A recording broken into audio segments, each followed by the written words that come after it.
Hello, dear ones. Today is my birthday, and I have been in a beautiful 4-part series in celebration of my birthday where I'm sharing inspirational stories. And we've reached part 4, and this is a story of a soul contract. So, without further ado, let's get to it. In today's episode, I reveal the 4th inspirational story of our 4-part series, which takes place in the 18th century. How cool is that? I'll end on an invitation that will have you better understanding your own soul contracts and how they may be playing out in your life in magical, healing, and inspirational ways. So, you're going to want to stay with me until the end.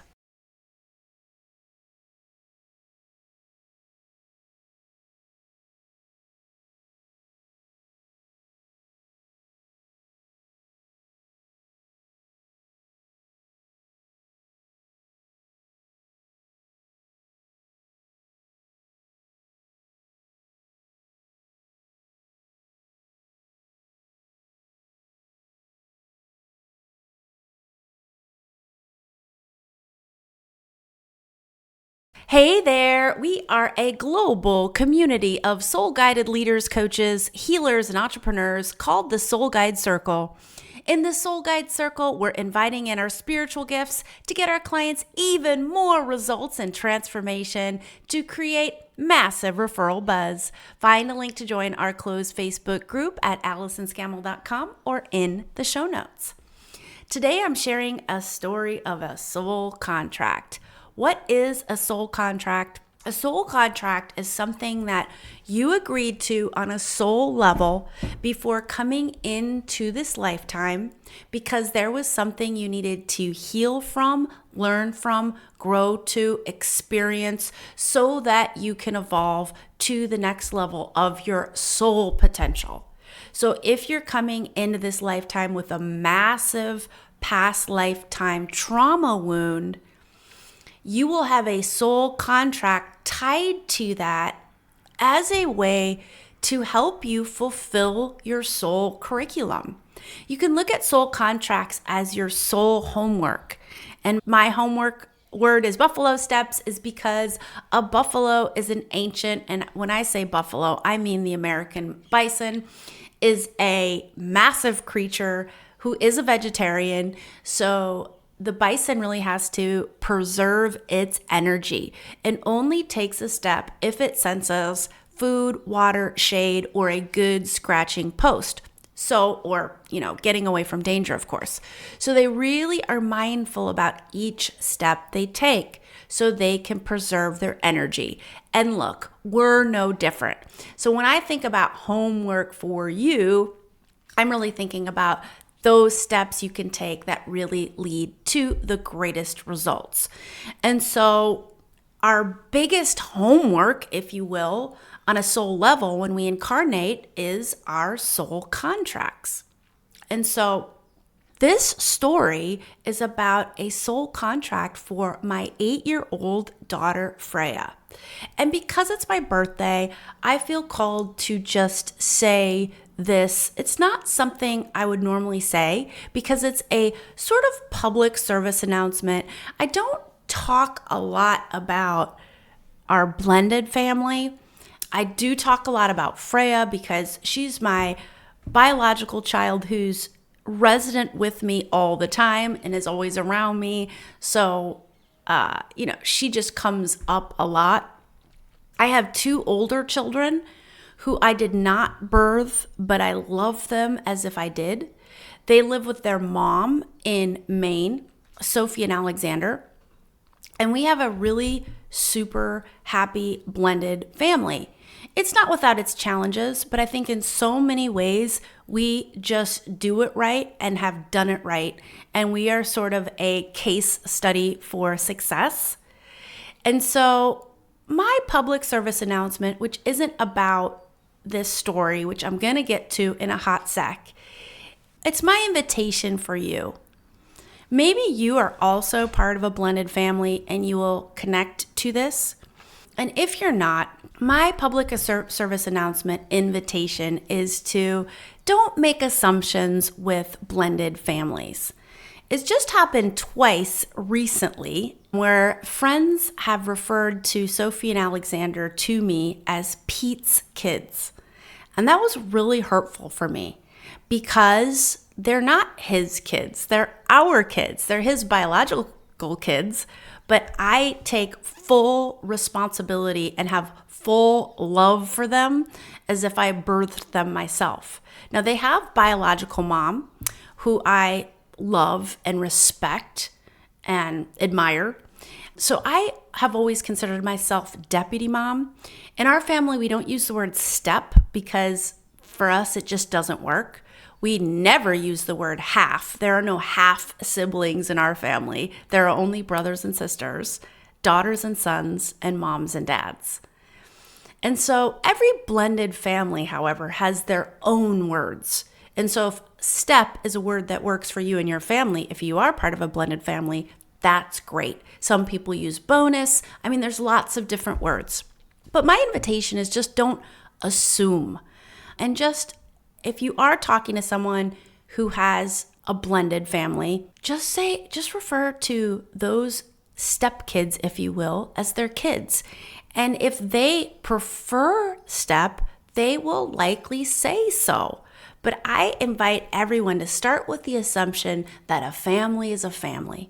And there's really no difference between an air quotes nuclear family and a blended family. And we're all just moms and dads and brothers and sisters and daughters and sons. But the comment about Pete's kids being hurtful, I originally, was hurt and a little bit wounded by the other person, but then I realized that the other person hadn't done anything wrong. What they had done is said something that triggered a wound inside of me. So when I did the inquiry, I realized that I had some wounding around this that was ready to be healed.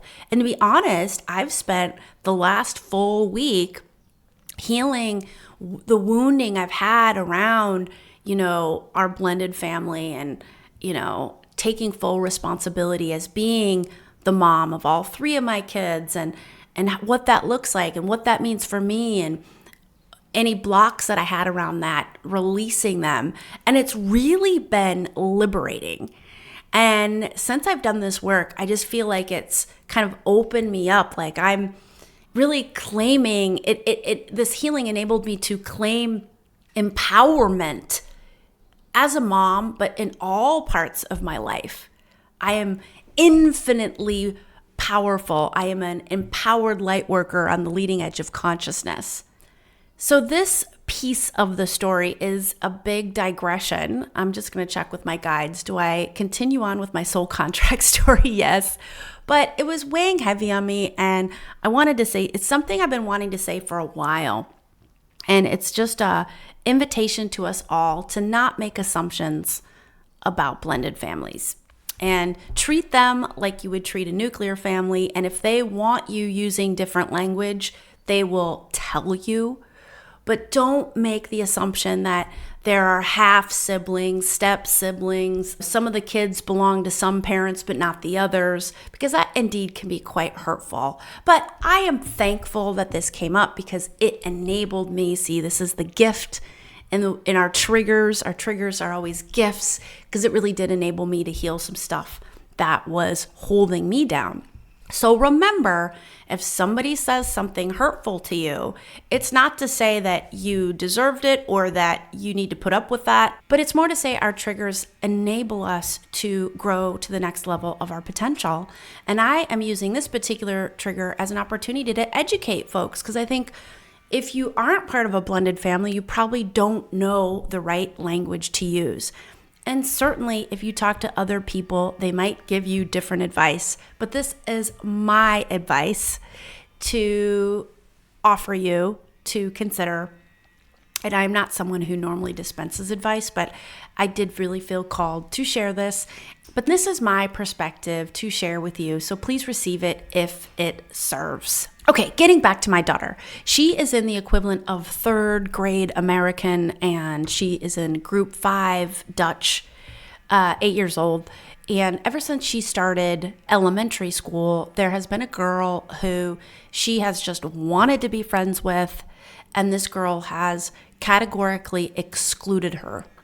She has gone out of her way to exclude her. And of course, I've told Freya a million times to ignore this girl, there are many, many other children who want to play with you. So choose the friends who choose you. But of course, that always seems to fall on deaf ears because she's just really interested in this person, this other child, who we'll call Sarah.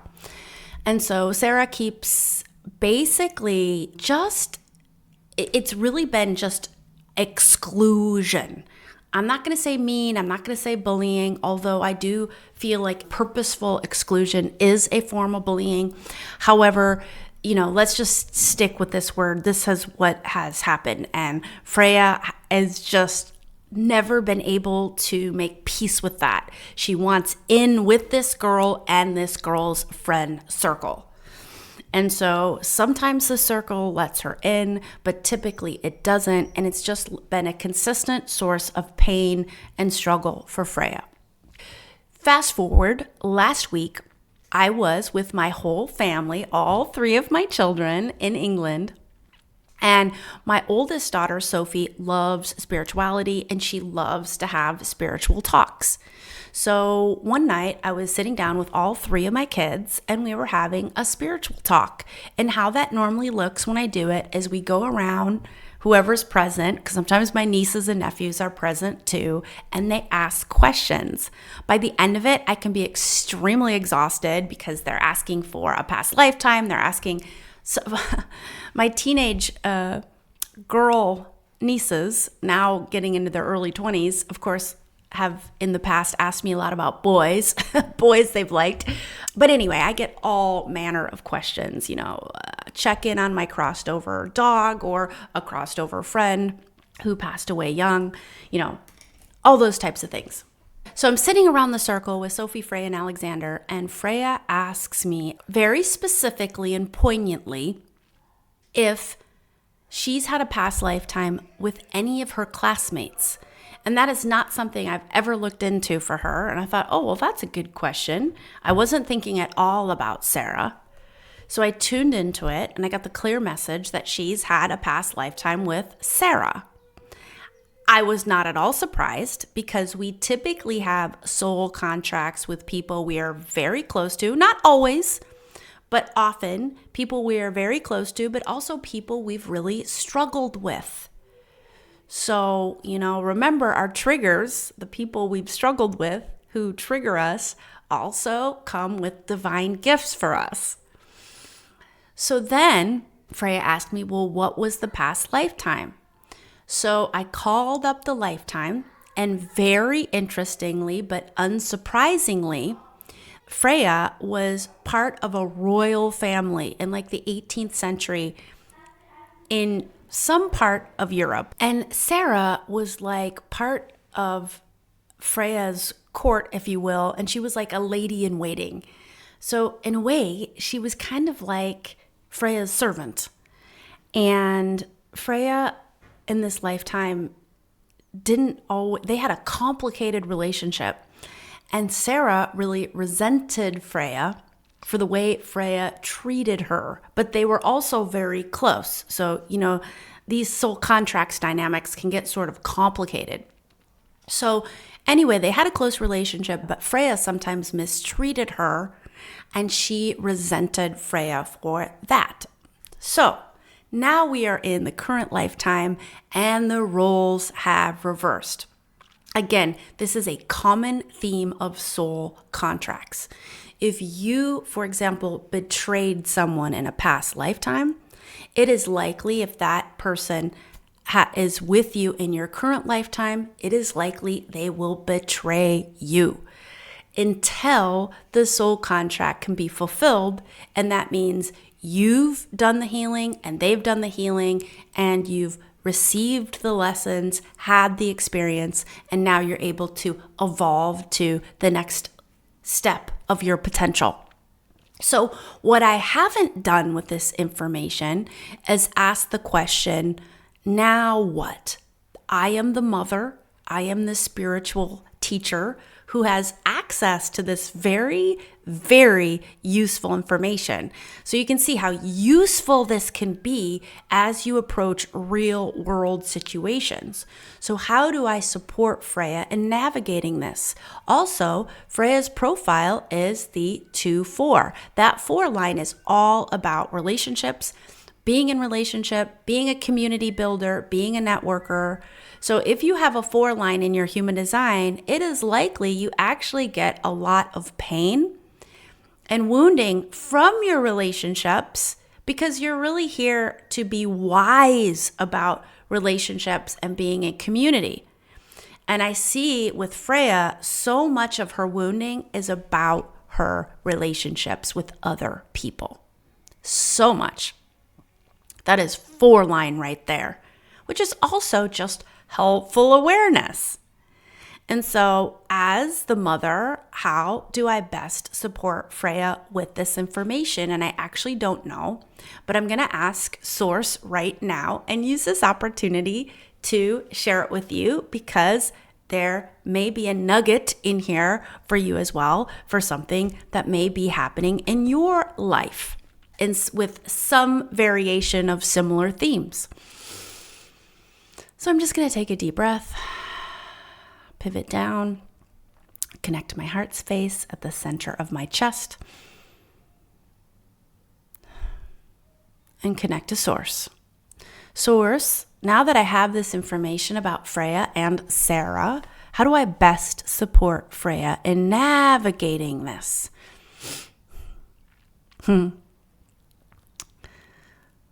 Thank you for the question.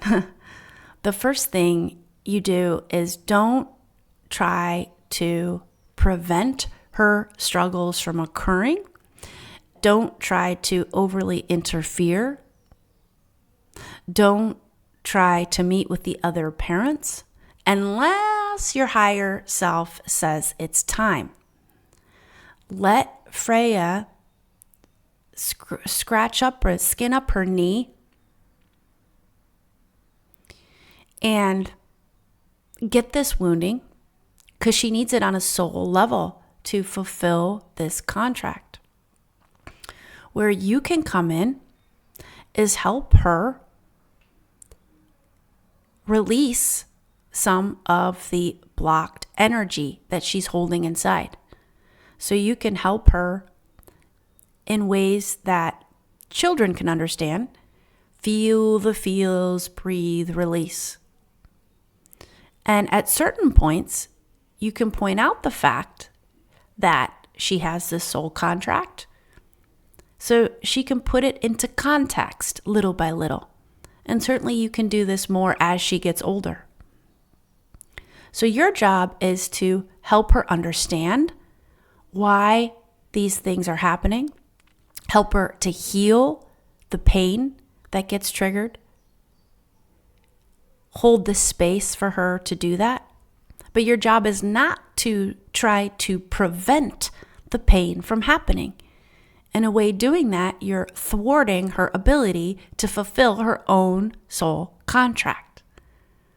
And so this is a message we do have for parents or just people who love other people.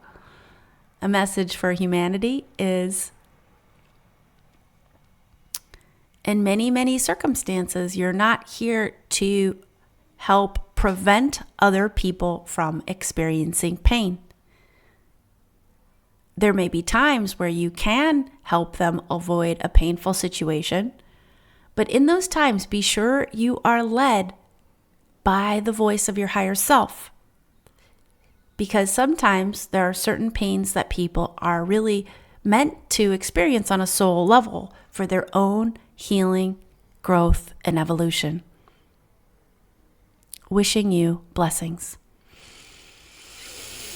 Ooh. So this is Allison speaking again, and I really received that. None of it surprises me, but I needed to hear it. And I think as parents and just as people who love other people, it is our natural inclination to try to save the people we love from pain. And most of the time, not all the time certainly, but most of the time, that's just not our job. And I think the big lesson is to always be divinely led. Our higher self will guide us, and that be in the role of helping people to heal their wounds, not prevent the pain, but be there to help them heal the pain after the situation has occurred, the painful situation, and to help people put things into context. And if you're listening to this podcast, that means that you are a soul-guided leader, light worker, intuitive, who has access to the spiritual tools. And maybe you don't feel like you could do a past lifetime regression or get that level of detail, but my message for you is that you do actually have access to bringing forth that level of detail for people's soul experiences, both your own, for your clients, for your loved ones. And this is actually what I teach step by step for soul-guided leaders and light workers to activate and amplify within yourself your spiritual gifts in Soul Blueprint so that you can access these abilities that you have, but they might be just dormant inside of you, or you're just scratching the surface of your own potential, which is where the vast, overwhelming majority of us are, just scratching the surface of our own potential. So if you're interested in learning more about Soul Blueprint, there's a link in the show notes to hop on my calendar for a quick Zoom call, and I would love to chat with you about it, and we can explore whether or not this is a good fit for you. My invitation for you this week is to reflect on any triggers you've had in your life recently, or any triggers a loved one has had, and just ask the question, is there a soul contract here playing out? And by ask the question, I mean of your higher self and your divine guidance team. Can you give me any details of this soul contract? And what are you calling me to do or be to fulfill this soul contract at this stage of my journey? Because some of our soul contracts takes decades, even lifetimes to fulfill. So we don't want to think about fulfilling the whole thing at once.